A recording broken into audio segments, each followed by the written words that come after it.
What if I told you the biggest coup in modern history didn't happen in a palace or behind military barricades, but in boardrooms, bank vaults, and government offices? No guns, no riots, no headlines, just signatures, quiet policy shifts, and a global restructuring so subtle most people didn't even notice it had happened. Yet every one of us, you, me, everyone watching, became part of it, not as citizens, but as collateral. Today, we uncover the silent coup that turned citizens into collateral, a story that begins with a simple question. When did governments stop working for the people and start working for the debt?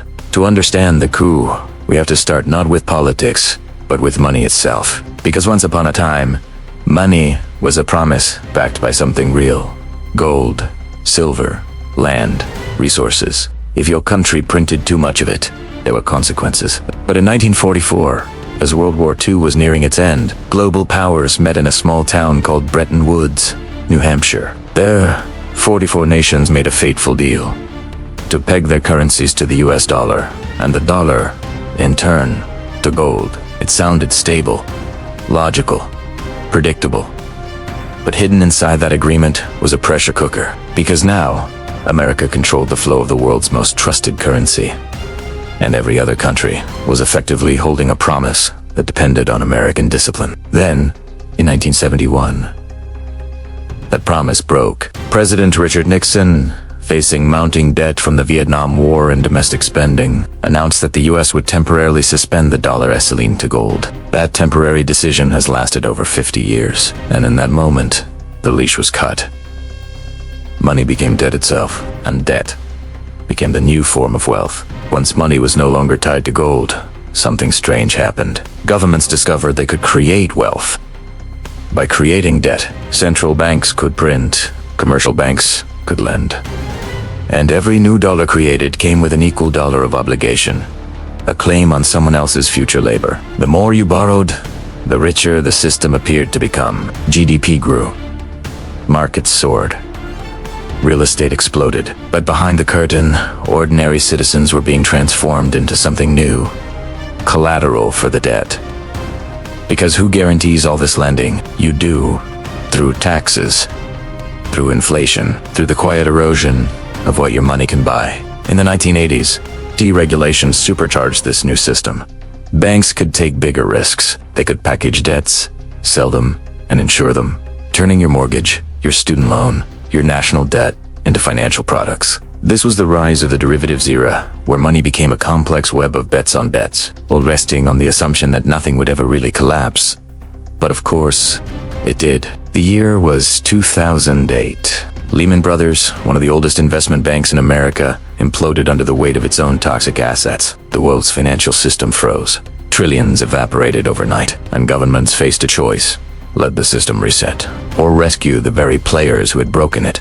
They chose the latter. But here's the coup. They didn't use the bankers' money. They used yours. Bailouts. Quantitative easing, near zero interest rates. In other words, governments and central banks printed unreal money to fill the holes left by real losses. They saved the system, but at a price. Because each time they did, the system learned a dangerous lesson. Risk doesn't matter when the taxpayer will pay for the mistake. From that moment, the invisible coup became complete. The financial sector, the system that was supposed to serve the economy, became the economy itself. Since 2008, global debt has more than tripled. Governments owe over $300 trillion worldwide. Households, corporations, and entire nations are drowning in obligations they can never fully repay. But the markets, they're booming. The paradox is the point, because every dollar of debt is someone else's asset.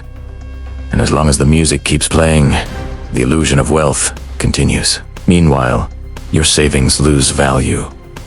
Your wages stagnate. Your cost of living quietly climbs. And while you're told inflation is temporary, the truth is, it's part of the design. It's the hidden tax that funds the system, taking value from your labor and transferring it to the holders of assets you're not supposed to notice. You're supposed to keep borrowing, because debt isn't just money anymore. It's control. After 2008 came new promises. Stronger regulations. Too big to fail safeguards. Even digital transparency. But instead of dismantling the old system, each fix only made it stronger and smarter.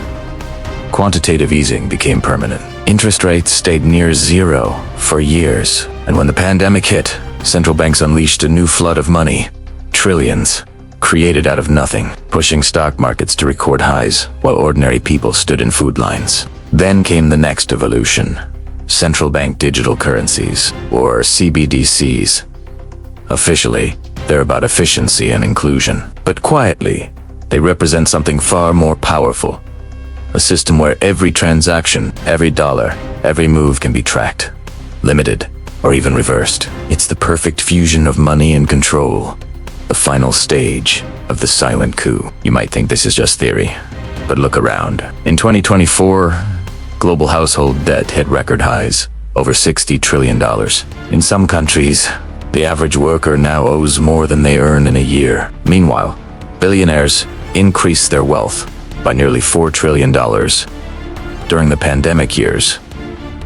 Coincidence? Hardly. This is a logical outcome of a system designed to channel wealth upward, through debt, through inflation, through financial alchemy. The top grows richer not by producing more, but by owning the contracts that everyone else must fulfill. That's the coup. Power no longer comes from armies or votes. It comes from claims. And you, the citizen, are the guarantee behind those claims. First, money is no longer a neutral tool. It's a system of control. When debt becomes infinite, freedom becomes conditional. Second, inflation isn't an accident. It's a strategy. It allows governments to pay yesterday's promises with tomorrow's cheaper dollars, while citizens carry the real cost in lost purchasing power. And third, the most powerful institutions in the world aren't elected. They're protected by complexity. The more intricate the system becomes, the harder it is for the public to see how it really works. We stand on the edge of a new era where AI, digital identity, and programmable currencies could give unprecedented power to those who already control the system. It won't look like tyranny. It'll look like convenience. Until one day, access to your own money requires permission. That's the next silent coup. The one that turns collateral into compliance. So what can we do? Start by seeing through the illusion. Learn how the system really works. Question the narratives that tell you this is normal. Because every financial empire in history, from Rome to Bretton Woods, fell the same way. Not through conquest, but through the slow decay of trust. And when people finally remember that money only has power because we believe it does, the spell breaks. If you found this story worth knowing, share it, because awareness is the first step in reversing the coup. I'm Samesha, and this has been the silent coup that turned citizens into collateral. Stay curious and stay awake.